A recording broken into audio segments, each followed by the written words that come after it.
প্রতিটি প্রজেক্টই একটি চ্যালেঞ্জ। এই চ্যালেঞ্জকে মোকাবেলা করার জন্যই সালে আফরোজ থাকে আপনাদের পাশে।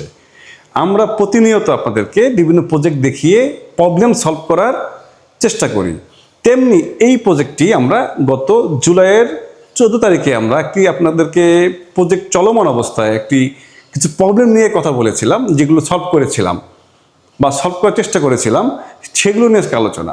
এই প্রজেক্টটি এখন হ্যান্ডওভারের পর্যায়ে চলে আসছে। আপনাদেরকে আমরা দেখিয়েছিলাম যে এই যে দুইটা প্যানেলিংয়ের যে দুইটা ডিজাইন আছে, এই সুইচটা ছিল মিডলে পড়ে গিয়েছিল, দেখতে অড লাগবে, এই জন্য আমরা সুইচটাকে সরিয়ে একটা প্যাটার্নে অ্যালাইনমেন্ট করে নিয়ে আসছি। এই প্রবলেম সলভ করার জন্য লিভিং রুমটা দেখতে খুব নাইস লাগছেন।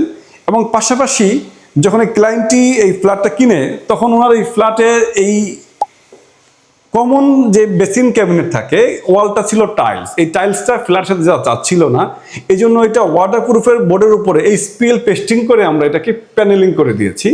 এবং এখানে একটা প্যাডেল বেসিন ছিল, যে বেসিনটাও এই রুম ফ্ল্যাটের সাথে সামঞ্জস্য নয়।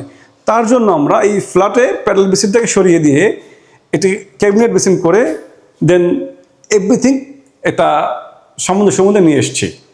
প্রতিনিয়তই আমরা ক্লায়েন্টদেরকে বলে থাকি কিচেনে স্ল্যাব না দেওয়ার জন্য। তো সেই প্রবলেমগুলোই কিন্তু আমরা আবার সলভ করে থাকি যদি কেউ দিয়ে থাকে।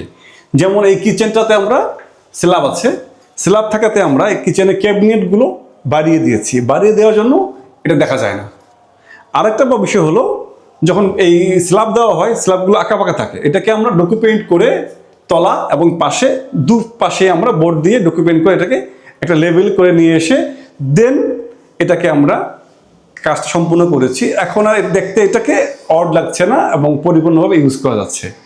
তো আপনাদের সাথে আমরা আবারও দেখা হবে আমাদের কোনো প্রজেক্টের কোনো প্রবলেম নিয়ে সলভ করে দেখানোর জন্য।